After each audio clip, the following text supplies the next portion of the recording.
Sa Book of John, chapter 3, 3 to 7. Pero i-ano natin, umpisahan natin sa 1.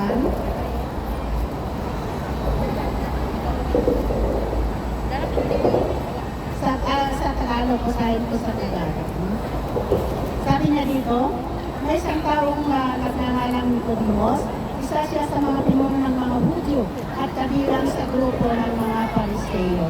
Isang gabi, pumunta siya kay Jesus at sinabi, Guro, alam namin isa kayong tagapagturo ng mula sa Diyos dahil walang makakagawa ng mga himalang ginagawa ninyo, maliban kung sumasa kanya ang Diyos. Sumagot si Jesus, sinasabi ko sa iyo ang totoo. Hindi mapapabilang sa kaharian ng Diyos ang hindi ipinanganak na muli. Natanong si Nicodemos, paano may papanganak muli ang isang taong matanda na hindi na siya pwedeng bumalik sa tiyan ng kanyang ina upang ipanganak muli? Sumagot si Jesus, sinasabi ko sa iyo ang totoo, hindi mapapabilang sa kaharian ng Diyos ang hindi ipinanganak sa pamamagitan ng tubig at banal na Espiritu. Ang ipinanganak sa pamamagitan ng tao ay may pisikal na buhay, ngunit ang ipinanganak sa pamamagitan ng banal na Espiritu ay nagkakaroon ng bagong buhay na espiritual. Kaya huwag kang magtaka sa sinasabi ko sa iyo na kailangan ipanganak kayo na ipanganak kayong muli. So, ito yung salita ng Diyos na ating aaralin sa araw na ito. Pag-pray muna tayo. Father, thank you so much muli sa oras na ito. Sa salita mo, Panginoon, na aming pag-aralan kung paano ang may panganak muli. Bakit kailangan namin maging born again? At ano itong water na binabanggit mo sa iyong salita? Lord, salamat dahil muli binuksan mo ang aming mga puso, ang aming isipan. Binigyan mo muli kami, Panginoon, ng karunungan na nagmumula sa iyo. At naniniwala kami na ang mga anghel mo ay nasa paligid namin. Sinasamahan kami, hindi lamang sa aming praise and worship, lalo na sa pakikinig ng iyong banal na salita, ang pagkain ng aming spiritual na buhay. Salamat dahil naniniwala kami, Panginoon, na bawat salita mo na aming napapakinggan, sinasamahan kami ng iyong Santong Espiritu, na ito ay aming ikapabuhay upang makita sa amin ang bunga ng Santong Espiritu sa araw-araw naming pamumuhay. Dahil ito ang nais mo, ang mabago, Panginoon, ang maging bagong nilalang. Kaya salamat muli, Panginoon o Diyos, sa pag-aaral namin sa salita mo sa oras na ito. Sa'yo namin ito nagkakatiwalang lahat at inangkin namin ang katagupoyan sa iyo lamang nagmumula. Ito ang aming samot dalangin sa pangalan ni Jesus na aming tagapagligtas. Amen and amen. So, makita natin dito. Narinig na. Sa binasa natin dito, sabi niya, may isang taong nagngangalang Nicodemos, isa siyang pinuno, no? Isa siyang leader, isang Pariseo. So, isang gabi, bakit kaya gabi siya pumunta kay Jesus? Alam natin kung bakit. Kasi sa kanila, hindi pwedeng lumapit sila kay Jesus o makipagkaibigan. Bakit? Hindi lamang sila i-kick out o itatakwil sa church o sa denomination na kinabibilangan nila, kundi sa society, sa community. Aalisin sila doon. Kaya yung gusto lumapit kay Jesus, patago. No? Para walang makakita at hindi sila makikik out dahil kinakatakutan nila ang kanilang leader. So, yung sinabi niya dito sa verse 2 na, Rabbi, we know that you are a teacher who has come from God, for no one could perform the signs you are doing if God were not with him. Ito ang sabi niya sa verse 2, pero hindi sinagot ni Jesucristo yung sinabi ni Nicodemos. Ano ang sabi niya dito sa verse 3?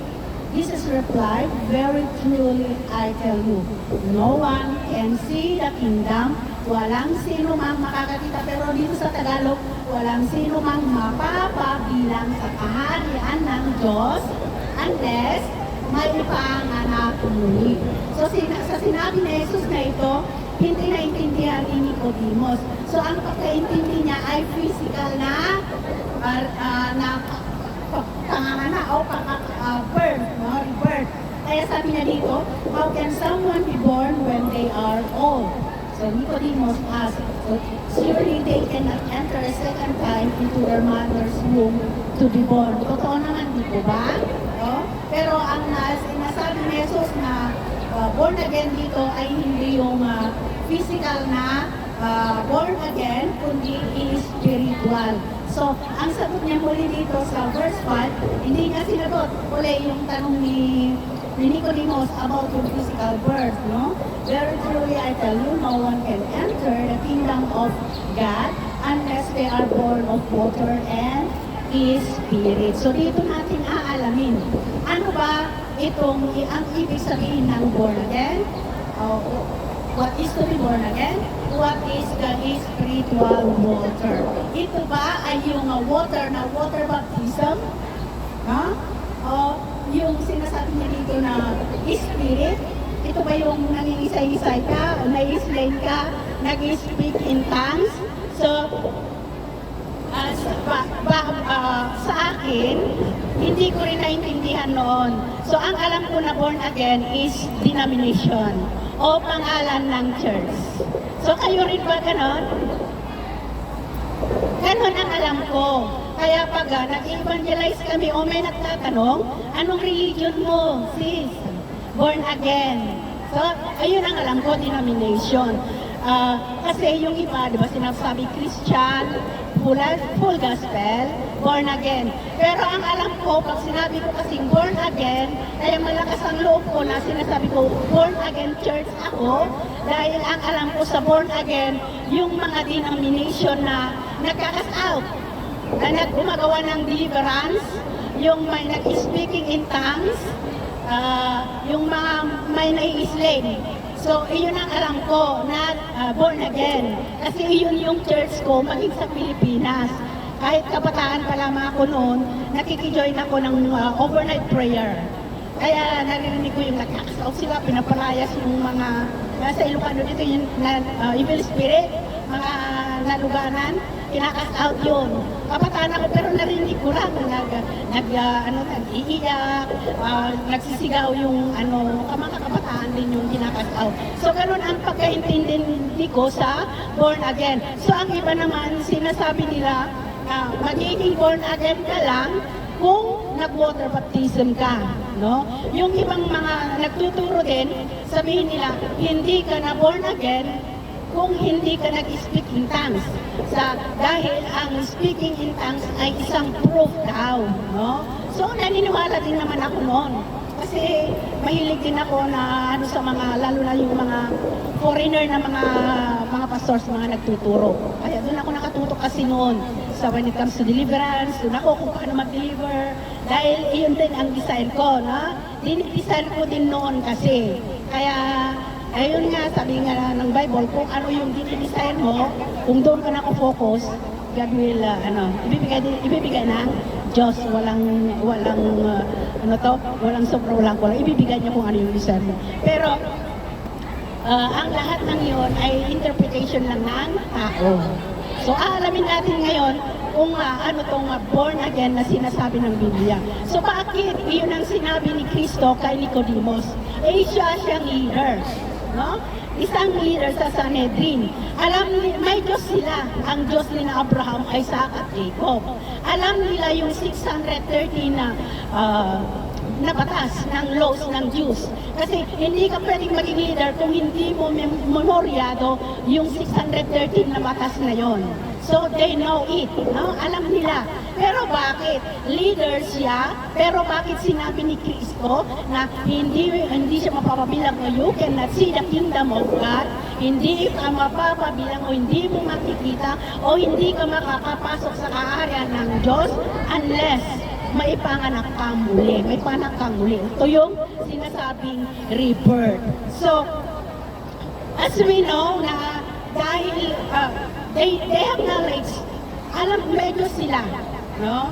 So, para maintindihan natin, basahin ko dito sa sa John 2. Sa John 2 yung alam ni Jesus ang kalooban ng tao. Habang si Jesus ay nasa Jerusalem ng pista ng paglampas ng anghel, marami ang sumampalataya sa kanya nang makita nila ang mga himalang ginawa niya. Pero hindi nagtiwala si Jesus sa pananampalataya nila dahil kilala niya ang lahat ng tao at hindi na kailangang may magsabi pa sa kanya tungkol sa mga tao dahil alam niya kung ano ang nasa mga puso nila. So, Jesus knows everything. Wala tayong maitatago. No? Bakit sinabi niya kailangan nilang maipanganak muli o rebirth? So, kung tayo, yung about sa major contents ng Bible, kung familiar tayo, kasi may history, may moral teaching o instruction, prophecy and fulfillment. Tandaan natin, 4 major contents ng Bible. No? So, nandun na si Kristo. No? Nandun na yung katuparan ng prophecy of the Old Testament. But still, hindi nila ina-acknowledge. Ginagawa pa rin nila yung dati, katulad ng paghuhugas ng washing of feet, o pag-aalay ng mga hayop, maging sa Sabbath day, di ba? Sa Ilocano, sinungat ka ni Jesus, no? Bakit siya nagpapagaling sa araw ng pahinga? So, lahat ngayon, no, ginagawa pa rin nila nandun. So, ang dapat na gawin nila, dahil nandun na yung prophecy na sinabi ng Diyos na tagapagligtas, dapat ang katuruan ni Jesus sana ang kanilang sundin. Pero they rejected it. So, kaya sabi niya dito, kailangan maipanganak silang muli. Ibig sabihin, yung katuruan nila, yung tinuturo nila o yung laws nila, bago dumating si Kristo, dapat i-uproot yun. No? I-uproot ng kasi, ang maliwanag nga, Jesus did not come to abolish the law, but He fulfilled it. Nandyan na yung katuparan, nandyan na yung Savior. No? Pero ayaw nilang tanggapin si Kristo, ayaw nilang tanggapin ang katuruan ni Kristo, no? Dahil ipipilit nila siya ay kulto, no? Kaya iyon ang sabi ni Jesus na kailangan nila ng rebirth, ng born again. So, punta tayo dito sa ano ba yung sabi niya, inulit niya ulit na hindi ka mapapabilang o hindi ka makakapasok sa kaharian ng Diyos unless may panganak ka sa tubig at espiritu, banal na espiritu. So ano ba ang tubig dito? Maraming nagtuturo ng tubig ay water baptism. Kung water baptism ang nais ipaunawa ni Jesus dito, bakit hindi niya ginawa noon na mag-baptize ng mag-baptize para ma-save yung tao, makapasok sa karan ng Diyos? Bakit kailangan pa niyang isakripisyo? Bakit kailangan siyang ipako sa cross? For the forgiveness of our sins. If the water baptism can wash away our sins, can save us, bakit hindi niya ginawa? So meaning, ang tubig na binabanggit dito ay hindi literal na tubig, kundi spiritual. So para maunawaan natin, alamin natin yung physical characteristic ng water. Ang water, pag ito ay source of life, di ba? Pero para maging source of life, kailangan ito ay pure, malinis, no? Kasi kung kahit water, kung marumi, mamubuhay ka ba? Hindi. Kailangan ito ay pure, clean. So, ang tubig, ginagamit din natin ng panlinis sa ating mga karumen. Pag marumi ang damit, nilalabhan, marumi ang katawan, di ba, naliligo tayo? Ito yung physical characteristic, some physical characteristic of water. So, alamin natin kung ano ang ibig sabihin na kailangan mong maipanganak muli sa pamagitan ng tubig at espiritu. So, basahin natin bakit nilampasan ko na? Balik tayo. Balik tayo sa what is to be born again. Sabi niya sa 1 Peter 1:23, "For you have been born again, not of perishable seed," ito yung nabubulok, "but of imperishable," hindi namamatay, "through the living and enduring Word of God." So, paano tayo maboborn again? Sa pamamagitan ng salita ng Diyos na buhay, through the living and enduring Word of God. Sa pamagitan ng salita ng may buhay at walang hanggang salita ng Diyos. Sa Luke 8:11, ang pili dito, ang seed is the Word of God. So, anong kailangan natin para ma-born again tayo? The Word of God. So, punta tayo dito sa spiritual na tubig. What is the spiritual water? In John 4:13-14, si Jesus, nababasa nyo lagi dito, yung about Samaritan woman, na nag-igib siya ng tubig sa Jacob's well. No? At doon yung nakita si Jesus. Sabi ni Jesus dito, sa John 4:13-14, "Ang lahat ng umiinom ng tubig na ito ay muling mauuhaw." Ito yung literal na tubig, di po ba? "Pero ang sino mang iinom ng tubig na ibibigay ko ay hindi na muling mauuhaw, dahil ang tubig na ibibigay ko ay magiging tulad ng isang bukal sa loob niya, spring of living water, na magbibigay ng buhay na walang hanggan." So, sa binanggit ni Jesus dito, napakatubig. Meron bang tubig na pag iinumin mo, hindi ka nauuhaw? Yung physical na tubig, wala, di po ba? Kahit iinom ka ng 1 drum, mauuhaw ka pa rin, di ba? So, ang sinasabi niyang tubig dito ay spiritual. So, ang sabi niya dito, kung iinumin mo ang tubig na ibibigay ko, so tubig ba na literal ang ibibigay ni Kristo? Hindi. So, kung ang tubig na kinukuha nila sa well o sa balon, ito ay pag may mainom mo, makuhaw ka, pero ang ibibigay ni Jesus ay hindi ka mauhaw, kundi magkakaroon ka pa ng buhay na walang hanggan. So, tubig ba na literal ito? Ang kailangan natin para ma-born again tayo? Hindi. Ang tubig na nagmumula kay Kristo, ibig sabihin, ang kanyang katuruan, ang kanyang salita. No? Ito yung tubig na magmumula sa kanya, come from within. Magmumula sa kanyang bunganga. Pero pag iinumin mo, ilalagay mo sa bunganga mo ba? Sa physical na tubig, pag iinom tayo dito, di ba? Pero pag iinumin natin yung ibibigay ng Diyos, ibibigay ni Jesus dito, di po ba? Hindi natin ipapasok sa bunganga para ipasok sa puso.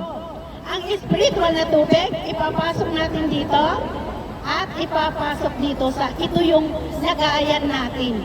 Yung spiritual bowl, ito yung baso natin, no? Yung basin, ito natin ilalagay yung tubig na buhay. Kaya nga sabi niya, kusang parang bukal, kusang lalabas. Di ba pag naipon tayo dito ng salita ng Diyos, kahit wala kang dalang Biblia, kahit saan ka pupunta, you can share it. Dahil kusa, parang yung spring of water, yung bukal, na lalabas yon. Kung marami kang ipon na spiritual na tubig na salita ng Diyos. So, iyon yung supporting courses na ang salita ng Diyos, ang spiritual na tubig. At sa Deuteronomy 32:2, sabi niya, "Let my teaching fall like rain." So, let my teaching, so ang teaching ng Diyos, di ba? Rain. So, pag sinabing rain, di ba tubig? "And my words descend like dew." Ang dew din is water, like showers and on new grass, like abundant rain of tender plants. So, inaalin tulad ang teaching o katuruan ng Diyos sa isang tubig. So, ang tubig dito na binabanggit na kailangan may panganap tayo muli sa pamagitan ng tubig ay ang salita ng Diyos. So, kung what is to be born again is through the living Word of God. So, the water is the word of God. Word. How important is the word? So, sabi niya naman dito, water and spirit. So, maraming nagtuturo na ang water baptism ay isang way para tayo ay makapasok o maligtas o mawas away yung sin natin. At yung spirit na binabanggit dito ay yung pag-speaking in tongues. Eh kung hindi tayo nag-speaking in tongues, kaya nga maraming nakokonsensya pag nakakarinig sila ng sermon na ganon. No? Isa daw proof o evidence na born again ka ay kung nag-speaking in tongues ka. Kung hindi ka raw nag-speaking in tongues, ibig sabihin, hindi ka na born again. Kaya marami din mga members o mga Christians na pinipilit, ginagaya, kahit hindi gift, nagaganon din sila, no? Pero yun lang naman, kung ito ay gift, bakit anong ibig sabihin nun? No? Para lang masabi na sila ay na-born again kasi yung mga ibang nagtuturo ay yun ang sinisiksik sa isipan. Yun ang ini-inject nila. Kaya para masabi rin na na-born again sila, kailangan din nilang matuto. I-memorize, ginagaya. So, hindi po yun ang ibig sabihin. So, sabi niya dito, water and spirit. So, water is the word of God. So, spirit, God is, in John 4:24, God is, ang Diyos ay spirito, kaya hindi natin nakikita. So, in John 6:23, sabi niya, the word I speak to you, are spirit and life. So, ang salita ng Diyos ay espiritu. Ulitin ko, ang Diyos ay espiritu, ang salita ng Diyos ay espiritu. So, in John 17:17, sanctify them with the truth. My word is truth. So, ang Diyos ay espiritu, ang espiritu ay salita, ang salita ng Diyos ay katotohanan. So, kailangan kung pagtutuhin natin dito, may panganak tayo muli sa pamamagitan ng the word of truth. Bakit sinabi niya dito, kailangan tayo may panganak sa word of truth? So, katulad ng mga Jews, kaya naipako si Jesus because they never acknowledge Jesus Christ. No? Nandun na yung katuparan, nandun na yung ipinadala ng Diyos na tagapagligtas. But they never acknowledge. No? They still practice kung ano yung inaaral o ipinapangaral pa rin nila kung ano yung mga teachings before Jesus Christ. So mga kapatid, napakahalaga na alam natin kung ano yung covenant o pangako ng Diyos in every era. Dahil in every era or in every generation, nababago yung pangako o covenant ng Diyos sa mananampalataya. So, kaya ito ang sinabi niya, kailangan bago tayo mapabilang sa kaharian ng Diyos, kailangan may panganak tayo muli. No? Sa dapat ang ginawa nila, inaprot nila o hindi na nila dapat gagawin o ituturo o i-practice kung ano yung ginagawa nila before Christ. Dapat kung ano yung katuruan na sana ni Kristo, iyon ang tanggapin nila. No? Kailangan na lang i-approve para iyon ang ibig sabihin na ma-born again, mabago. No? Kita natin, nagtuturo sila ng salita ng Diyos. Diyos nila, yung Diyos ni Abraham at Jacob at Isaac, but in their hearts, devil. No? It's a devil. Basahin natin sa John 8:41-44. Bakit nasabi ni Jesus nung ganon? Basahin natin sa John 8:40. Umpisahan natin sa 39. Abraham is our father. Sabi ng mga Jews, mga Hudyo. They answered, sinabi ng mga tao sa Abraham ang aming ama, sumagot si Jesus, kung totoong mga anak kayo ni Abraham, Tinutularan sana ninyo ang mabubuting gawa niya. Ngunit tinatangka ninyo akong patayin, kahit sinasabi ko lang sa inyo ang mga katotohanang narinig ko mula sa Diyos. Hindi ginagawa ni Abraham ang mga ginagawa ninyo. Ang mga ginagawa nyo ay katulad ng ginagawa ng inyong ama. So, sinang ama ng mga to? Sumagot sila kay Jesus, hindi kami mga anak sa labas, ang Diyos ang aming ama. Sinabi ni Jesus sa kanila, kung ang Diyos nga ang inyong ama, mamahalin sana ninyo ako dahil nanggaling ako sa Diyos. Hindi ako naparito sa sarili kong kagustuhan, kundi sinugo ako ng Diyos. Hindi nyo maintindihan ang sinasabi ko dahil hindi nyo matanggap ang aral ko. Ang dyablo ang inyong ama. See? Kahit nagtuturo sila ng salita ng Diyos, sinasabi nila, Diyos nila ang Diyos ni Abraham. But their heart, kaya napakahalaga yung laman ng ating puso. No? Kung ano yung laman. Iyon yung sinabi ni Kristo. Dapat ang teaching niya, ang tanggapin nila. But they rejected it. They rejected the salvation, the Savior that God sent them.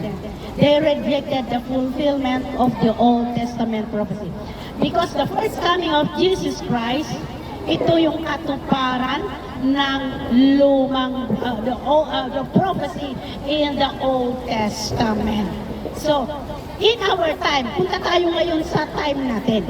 Yung time nila, dapat nandun na harap-harapan yung isinugo ng Diyos. No? But they rejected it. So in our time, anong gagawin natin para tayo ay may panganak muli? Ito yung rebirth. No? So bago tayo, dati halos naman na tayo galing tayo sa Katoliko, di ba? No? At marami tayong mga beliefs. Ano yung mga paniniwala natin? Ang katwiran lang ako, maging mabuti lang ako sa kapwa ko, maging mabait lang ako, maging matulungin ako, hindi ako papatay, hindi ako magnanakaw, hindi ako maninira. Iyon yung sukatan natin para tanggapin tayo ng Diyos at mapabilang sa kanyang kaharian, di po ba? No? Iyon yung ibang yung tayo naman na mga naging Christian na, marami tayong narinig na iba't ibang teaching. Ha? Katulad nila sa Old Testament, may sarili silang teaching, may sarili silang laws. Pero dumating na yung katuparan, yung bagong covenant ni Jesus mismo, hindi ni-reject nila. Ayaw nilang isuko. They don't want to approve. Ayaw nilang isuko kung ano yung teachings, yung laws nila bago dumating si Kristo. So tayo, marami tayong mga doktrina, iba't ibang doktrina, iba't ibang teaching na ating narinig. Yung iba, di ba, sinasabi nga nila na kailangan mong magpabautismo sa water. No? Dahil kung hindi ka magbabautismo sa tubig, hindi ka masasave, hindi ka rin, hindi ka maboborn again. Yung iba, hindi ka makakapasok sa kaharian ng Diyos kung hindi ka mapapabilang dito sa church namin. Ha? Di ba? May church na ba? Kung dito ka, masasave ka. Makakapasok ka sa kaharian ng Diyos. Yung iba, dadaan ka muna sa akin bago ka makarating sa langit, sa Ama. Di ba? Ang mga teaching na to, kapanipaniwala? Ha? Kung wala tayong kaalaman, kaya nga napakalaga yung may understanding tayo sa Hosea 4:6, my people are destroyed for lack of knowledge. Knowledge o kaalaman sa salita ng Diyos. Na kaya nga nasira ang piniling bansa, the chosen nation was destroyed because lack of knowledge. They rejected it. Na? They rejected yung wisdom na inais na ibigay ng Diyos. So, maraming mga teaching. Katulad yung speaking in tongues, sa water of baptism, sinasabi, maraming nagtuturo na ang tubig dito ay literal. No? Pero napakaliwanag na ang tubig dito ay ang teaching, katuruan ng Diyos. So, paano tayo maboborn again? No? Kung ang sabi niya, what is to be born again? Is through the living and enduring Word of God. And makikita, papabilang ka lamang kung maboborn again ka, may panganak truth, the water and the Spirit. The water is the Word of God, the Spirit, God. So, the Word of God, the Word of truth. So, tayo na mananampalataya, maraming mga kasinungalingan. Makes teaching na tinanggap natin. No? So, para ma-born again tayo, kailangan i-uproot yun. No? Matanggal, itatapon natin at tatanggapin natin yung katotohanan. No? Kung sinasabi nila, dito ka lamang dahil hindi ka makakapasok sa kaharian ng Diyos kung hindi ka dito sa church namin. Alis ka na lang doon. Bakit? Sabi nga ni Jesus, I am the way, the truth, and the life. No one goes to the Father except through me. So, hindi yung church nila. No? So, yung mga teaching, i-uproot natin. No? Tanggapin natin. Itapon mo yung kasinungalingan, yung basura, yung lason, papalitan mo ngayon ng katotohanan, yung pure, clean na tubig, no? The word of truth. So napakalaga yung may kaalaman tayo sa salita ng Diyos. Because without understanding the word of God, madidisig tayo, no? Dahil kung noong Old Testament ang ginawa ni Diablo to deceive Adam and Eve using the word of God, nung tinempt niya si Kristo, after the 40 days na nag-fasting siya, Word of God, so same in our time. Ang gagamitin nila to deceive people, Word of God.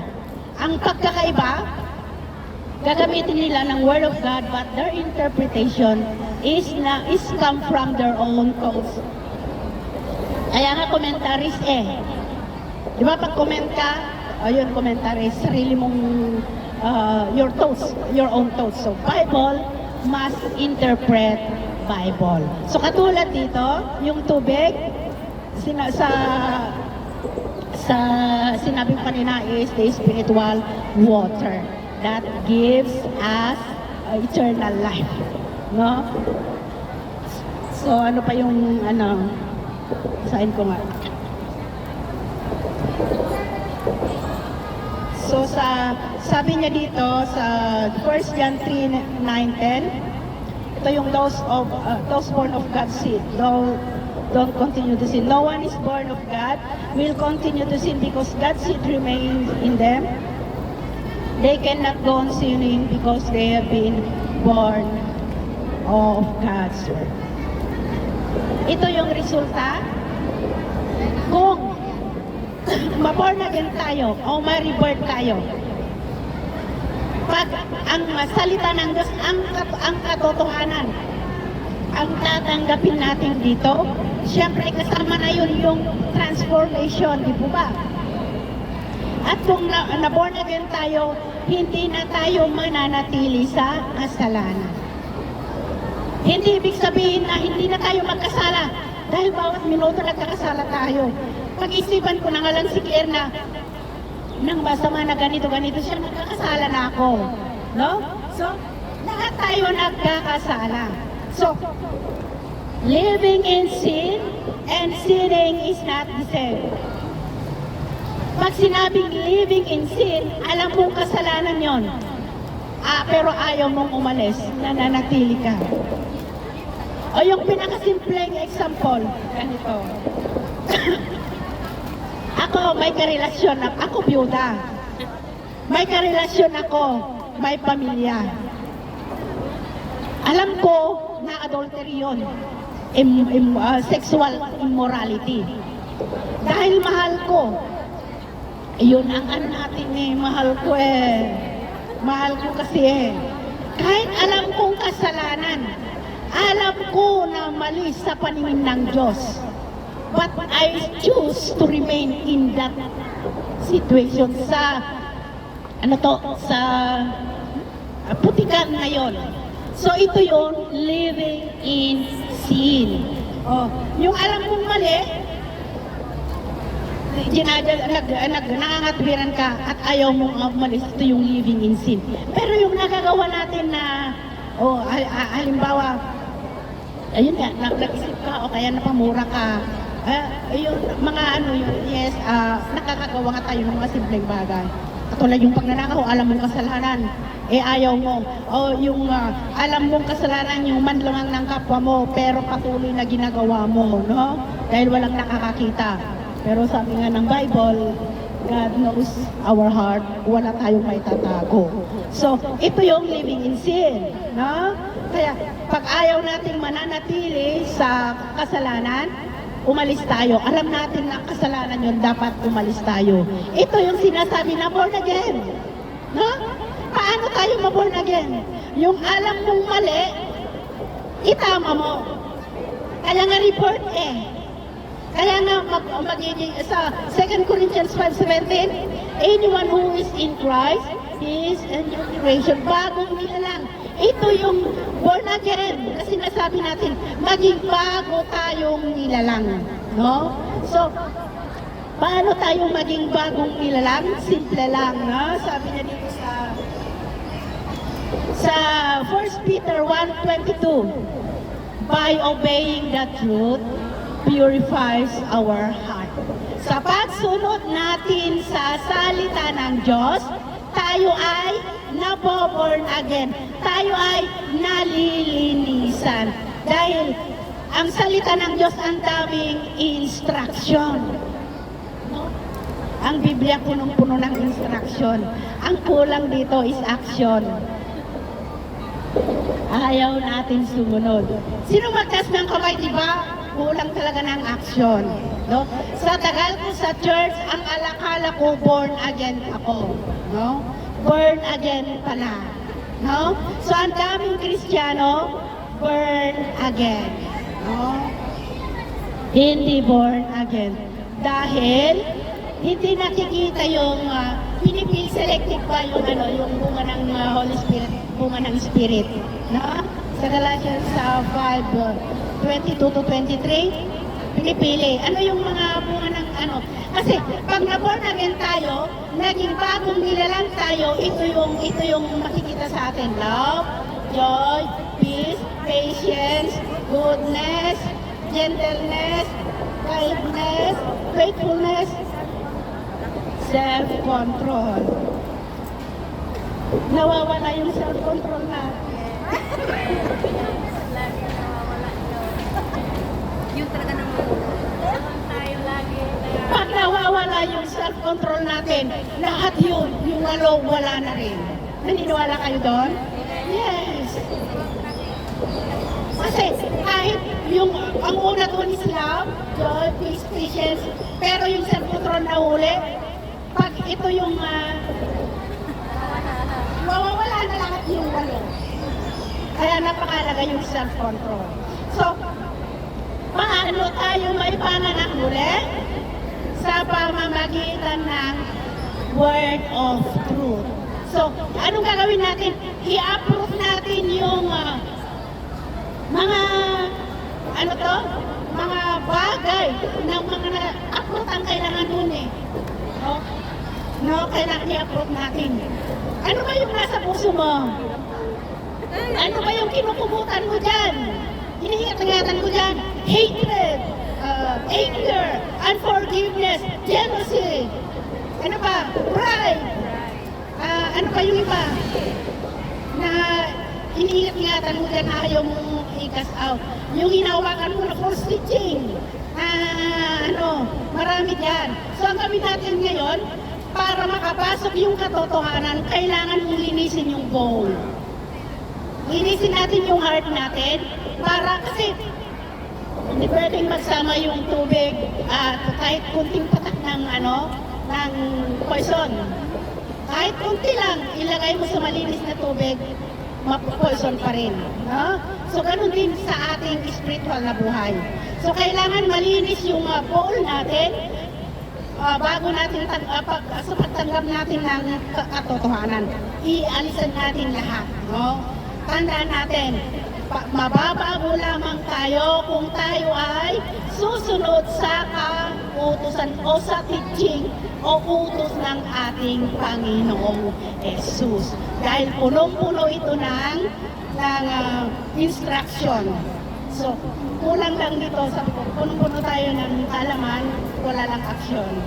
No? So, tandaan natin, yung 2 Corinthians 5:17, kung bagong nilalamig ka na, kung your a new creation, dapat yung old self natin, the old has gone. Yung ugali mo hindi ang ewan, yung pag-isip mo na ewan, yung bunganga mo na ewan, usalan mo, yung ulo mo na ewan kung paano mag-isip, tuktukan mo para mag-isip, para yung bago ang lalabas. No? Ito yung resulta kung tayo ay magpa-born again. No? Dahil kahit gusto ng Diyos kung ayaw mo, paano ka maboborn again? Dahil ang maboborn again tayo kung willing tayo na magpabago sa Panginoon. Dahil hindi niya tayo pipilitin, nasa iyo yun. No? So, naunawaan natin kung paano yung born again, hindi yung nai-sling ka dyan, hindi yung naglalalalalalalalala. Hindi yun, hindi rin yung water baptism, kasi marami, no? Water baptism ay isang ordinance na ginagawa sa church, pero walang kinalaman sa salvation natin. Water baptism is like a celebration, no? Victory sa buhay natin na napabilang tayo sa kaharian ng Diyos. Pero walang kinalaman sa salvation natin. Water baptism cannot wash away our sins. It's only the precious blood of Jesus Christ. So, maliwanag na? Amen. Ano yung, what is to be born again?